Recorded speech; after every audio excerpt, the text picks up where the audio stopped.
Welcome to the virtual plant clinic, and I have a brief presentation on fall planting in the vegetable garden. Can I just get a confirmation that you can see my screen? We can see it. Yep. Okay, great. So I organized this as why, how, and what. And so the first is, why would you do this? I think it's good to begin with why, otherwise it can just seem like another job you've given yourself. So for hardcore vegetable gardeners, you may just want to skip this question. For hardcore vegetable gardeners, the question is why not? You have the space this year, especially, you have the time. Why would you not recycle that space that's done with your spring planting? But for others who come more tentatively to this, including me, it is a good question. Why are you doing this? This year I have the time. I have the space and the stamina to go and do another planting.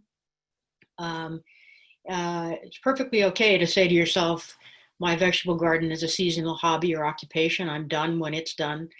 But you can use a fall planting turn to extend the fun and the productivity and make some space for some fall plantings. There's some other benefits. Planting fall vegetables can support the re-nutrition of your soil, especially if you give a modicum of attention to crop rotation. And this year, a lot of people have food security on their minds, and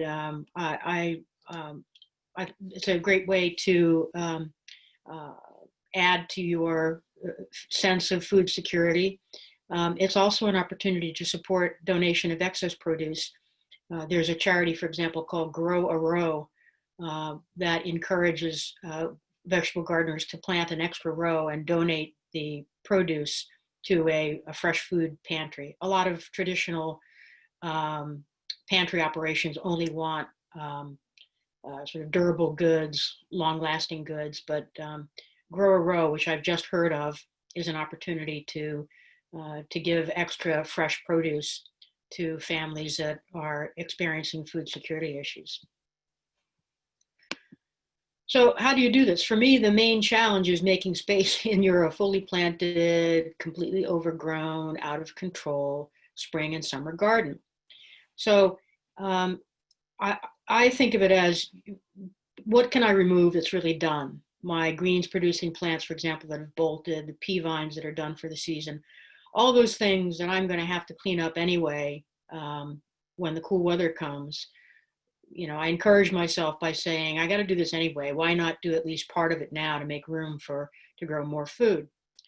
So here's an example of where I've done that. I get a lot of volunteers in my garden, either from tomatoes or cucumbers that got a little soft and dropped off the vine before I harvested them, or because my compost didn't get hot enough to kill the seeds from stuff that I put in there. So I end up with a lot of volunteers, and I have a soft heart. I never root out my volunteers. I keep them in there. I treat them like welcome guests. I'm really too lax with them. I let them lounge about as if they own the place. And so I do find that if I have a little bit of effort, I pull out the greens that are bolted, and I finally stake up those lounging volunteers. Look at that. I've got several square feet of extra planting space. And in that bed this week, right before it started to rain, I sifted in sort of broadcast style arugula seeds and lettuce seeds that should be ready in 30 to 45 days. So what to plant, right? First rule of master gardeners is you got to check the Virginia Extension publications, because there's almost always a publication for whatever your question is. And there's a very good publication in the library. It's 426-331, Virginia's Home Garden Vegetable Planting Guide, recommended planting dates. As usual, this publication is so chock full of information that you really need to go and see it for yourself. Also because they put so much information in here that the font, you really need to put it on your screen and enlarge it so you can get the benefit of all the information in here. But what they've very helpfully done is they have a page like this for every hardiness zone. I've pulled up a sample of what was on the page for 7A, which should pertain to most everybody on this call. If you're in a microclimate that's 7B, please tell me because I want to move in and be your neighbor. But 7A should cover most of the cases that we're talking about here. And the little X's are for when you plant and the O's are for when you harvest. So to look at what you should plant in the late summer and fall, you'd be looking for X's. And you can see that, for example, if it's big enough on your screen, you would be able to see that you could be planting beets right now to be harvested in the first part of November. You could be planting cabbage. You could be planting carrots. So basically, I've summarized this on a separate page here. The suggestions include leafy greens, especially those with hardier foliage like spinach or kale, but also leaf lettuce. There's still enough time for them to do well in the fall season. And then below ground vegetables like carrots, beets, turnips, and also peas and beans, which grow a little bit more like the leafy greens, spinach, kale, and chard. So the tougher greens and peas and beans and below ground vegetables are good candidates for fall planting. So my strategy is not to go out and order a bunch of new seeds, which I love to do and would do at the drop of a hat, but it just seems like a year where I want to be a little frugal and a little, appreciative of the resources that I already have. So I've gone through my seed collection and I've looked at those things that I have left over from the spring that will also do well in the fall. And so here's a little smattering of what I have that I'm going to be putting in my garden in the little nooks and crannies that I've managed to carve out. I also took an opportunity to look at those beds that really never took off. Someone was saying before we got started that it's been kind of a slow growing season, and I've had beds that I've tried planting 2 or 3 times and they just never quite germinated. So I'm going back over those, dragging out the weeds, running a loop hoe through them to get the weed roots out, and using those as planting opportunities too. There was a question that came in about what does well in the shade in the fall vegetable plantings and what does well in pots. The leafy greens, spinach, kale, chard, those will do well in the shadier parts of your garden. I have never tried to grow them in full shade, but I have had success. If I have a crop cage, a berry cage over blackberries, I do pretty well having spinach or kale or chard near that. In terms of pots, my experience is that things that you harvest as roots, like beets and carrots, I have not had good success with them in pots. They just don't, you can't fool them. They know they don't have another 3 feet to go down if they want to.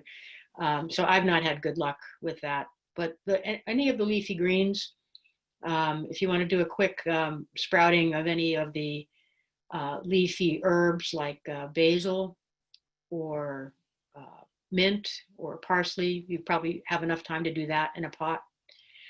So this whole thing about extending the fun and the productivity through fall vegetable planting also got me thinking about some other pleasant surprises that the garden can produce, whether you put the effort in or not. My favorite is volunteers. I just think they're delightful. It's just, I didn't expect anything of you. I didn't even invite you. I didn't plant you. I didn't even take care of you. And there you are, and you're giving me cherry tomatoes. I get cucumbers in that way as well. So I think they're just really fun to have, and I don't pull them up. I let them grow. I also found that tomatoes in particular hybridize as volunteers. I have had the experience of and I rarely plant cherry tomatoes because I like the heft and the mouthfeel of a slicing tomato. So I rarely plant them. But after a generation of volunteers, somehow they hybridize, and I have tons and tons of cherry tomatoes that I know I didn't plant because I don't plant cherry tomatoes. So that's a fun, pleasant surprise. And then there are some vegetables that will perennialize in this zone, and there are also some false perennials. I've put up a picture of my 6-foot-tall fennel plant that now has been with us for about 5 years. And I never uproot the bulb. I let the bulb stay in the ground. And for me, a little fennel goes a long way. So if I cut a stalk and use that in a stir fry, or cut some fronds off to use in a salad, or some of the flour off to season a salad, that's plenty of fennel flavor for me. I don't need to uproot the bulb. Rhubarb has also perennialized in my garden. And then there are false perennials. Dill and shiso, also known as perilla. That purple photograph there is shiso. You would think that I am a commercial farmer of this stuff. I have so much of it. It has just prodigious seed stalks at the end of the season. And sometimes there's a fine line between easy to grow and impossible to get rid of. Shiso is right at that line. But it's a very pretty plant. It has an interesting taste. It's used a lot in Japanese cooking. It is not sweet like basil. It has kind of its own taste. So you have to, in my case, I had to learn to like it. But it comes back every year, and that just sounds really nice to me, that a plant stays and stays and stays. So that's my presentation, and I hope that you will consider doing some fall vegetable gardening, but you can also, you have my permission to take the rest of the year off too, if that's what you want to do. Thank you for that. Any questions for Kathy?